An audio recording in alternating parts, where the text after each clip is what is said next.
മുൻവൈരാഗ്യത്തിന്റെ പേരിൽ സാമൂഹ്യ വിരുദ്ധർ ചായക്കട തീയിട്ട് നശിപ്പിച്ചതായി പരാതി. കൊല്ലം തിരുമംഗലം ദേശീയപാതയിൽ പുനരൂർ മേലെ പ്ലാച്ചേരി ജംഗ്ഷന് സമീപം പ്ലാച്ചേരി മനുവിലാസത്തിൽ ആശ നടത്തുന്ന ചായക്കടയാണ് സാമൂഹ്യ വിരുദ്ധർ ഇരുളിന്റെ മറവിൽ തീയിട്ട് നശിപ്പിച്ചത്. ചൊവ്വാഴ്ച പുലർച്ചെ 5 മണിയോടെയായിരുന്നു സംഭവം. ഇതുവഴി പോയ വാഹനയാത്രികരാണ് ആശയും കുടുംബത്തെയും കട തീപിടിക്കുന്ന വിവരം അറിയിച്ചത്. തുടർന്ന് ആശയും കുടുംബവും പ്രദേശവാസികളും ചേർന്നാണ് തീയണയ്ക്കാൻ ശ്രമിച്ചത്. ഇതിനിടെ വിവരമറിഞ്ഞെത്തിയ പുനരൂർ ഫയർഫോഴ്സും പോലീസും ചേർന്ന് തീ പൂർണ്ണമായും അണച്ചു. കട പൂർണ്ണമായും കത്തി നശിച്ചു. 15,000 രൂപയുടെ നാശനഷ്ടം ഉണ്ടായതായിട്ടാണ് പ്രാഥമിക വിവരം. മുൻപും ആശ നടത്തുന്ന ഈ കടയ്ക്ക് നേരെ സാമൂഹ്യ വിരുദ്ധരുടെ ആക്രമണം ഉണ്ടായിട്ടുണ്ട്. അന്ന് കടയുടെ മേൽക്കൂരയായി ഉപയോഗിച്ചിരുന്ന ടാർപോളിൻ അക്രമികൾ നശിപ്പിച്ചിരുന്നു. ആശ തന്റെ വീട്ടുചെലവും 2 കുഞ്ഞുങ്ങളെയും പഠിപ്പിക്കുന്നത് ഈ കടയിൽ നിന്ന് ലഭിക്കുന്ന വരുമാനം കൊണ്ടാണ്. സാമൂഹ്യ വിരുദ്ധരുടെ ആക്രമണത്തിനെതിരെ മുൻപും പരാതി നൽകിയിട്ടും ആക്രമണം ഒട്ടും കുറഞ്ഞിട്ടില്ലെന്നും ആശ പറയുന്നു. എന്റെ പേര് ആശ. ഞാൻ 1 വർഷം കൊണ്ട് ഇവിടുത്തെ കട നടത്തിക്കൊണ്ടിരിക്കുക.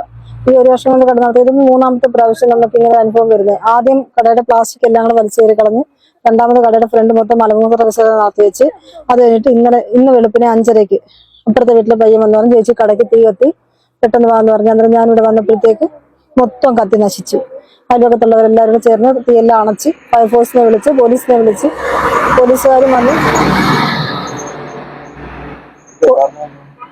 കാരണം എന്താണെന്ന് എനിക്കറിയില്ല. എനിക്കറിയാവുന്ന വ്യക്തിവൈരാഗ്യം എന്ന് പറഞ്ഞ് വരാനുള്ള ഒറ്റ കാര്യം എന്ന് പറഞ്ഞു കഴിഞ്ഞാൽ, ഒരു മാസം കഴിഞ്ഞല്ലേ, 1 മാസത്തിന് മുമ്പായിട്ട് ഇവിടെ ഒരു അടി നടന്നു. ഈ തൊട്ടപ്പുറത്തൊരു അടി നടന്നപ്പം ഞാൻ ആ അടി നടന്നതിന് കണ്ട് അതിന്റെ സാക്ഷി, എതിർ സാക്ഷി ഞാനാവും.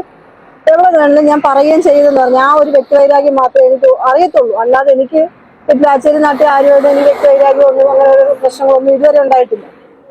ഞാൻ ആരാ ഇത് ചെയ്തതെന്ന് ഞാൻ കണ്ടില്ല. വ്യക്തിവൈരാഗ്യം എന്ന് പറഞ്ഞു കഴിഞ്ഞാൽ എനിക്ക് ആ ഒരാളുടെ മാത്രമേ എനിക്ക് അറിയത്തുള്ളൂ. അതിന് എന്നെ വിളിച്ചിട്ട് എന്റെ ഫോണിനകത്ത് ശ്രുതി എന്ന് പറയുന്ന ഒരു പെണ്ണ് എന്നെ വിളിച്ചിട്ട് നിരന്തരം ഭീഷണിപ്പെടുത്തുന്ന ഒരു വോയിസ് കോളൊക്കെ എന്റെ ഫോണിൽ കിടപ്പുണ്ട്. അപ്പുറത്തെ വീട്ടിലെ പെൺകൊച്ചിനെ വിളിച്ചിട്ട് എന്നെ ചീത്ത വിളിക്കുകയും എനിക്കുള്ള പണി വെച്ചിട്ടുണ്ടെന്നും പറഞ്ഞുകൊണ്ട് വോയിസ് അയക്കുന്ന വോയിസ് ക്ലിപ്പ് എല്ലാം എന്റെ ഫോണിനകത്ത് കിടപ്പുണ്ട്. ഇത് ആരാ ചെയ്തതെന്ന് എനിക്കറിയില്ല. ഇതിന്റെ പിന്നിൽ പ്രവർത്തിച്ചിരിക്കുന്ന ആരാണെന്ന് എനിക്കറിയില്ല. നമ്മൾ കാണാതെ ഒരാളെ പറയാൻ പറ്റത്തില്ലല്ലോ. സാധനം വാങ്ങിച്ചു വെച്ചിരുന്ന എല്ലാം പോയി. മുളകുപൊടി, മല്ലിപ്പൊടി അങ്ങനെയുള്ള സാധനങ്ങൾ വാങ്ങിച്ചു വെച്ചിട്ട് മുട്ട ഉൾപ്പെടെ വെച്ചിരുന്ന എല്ലാ സാധനങ്ങളും പോയി. എങ്ങനെ പോയാലും 10-15 രൂപയുടെ സാധനം ഇതിനകത്തുണ്ടായിരുന്നു. അത് മൊത്തം പോയി.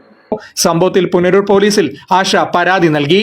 കടയും സ്ഥലത്തെക്കുറിച്ചും നന്നായി അറിയുന്ന ആളുകൾ തന്നെയായിരിക്കും ഈ കൃത്യത്തിന് പിന്നിലെന്നും അന്വേഷണം ഊർജിതമാക്കിയതായും പുനരൂർ പോലീസ് അറിയിച്ചു.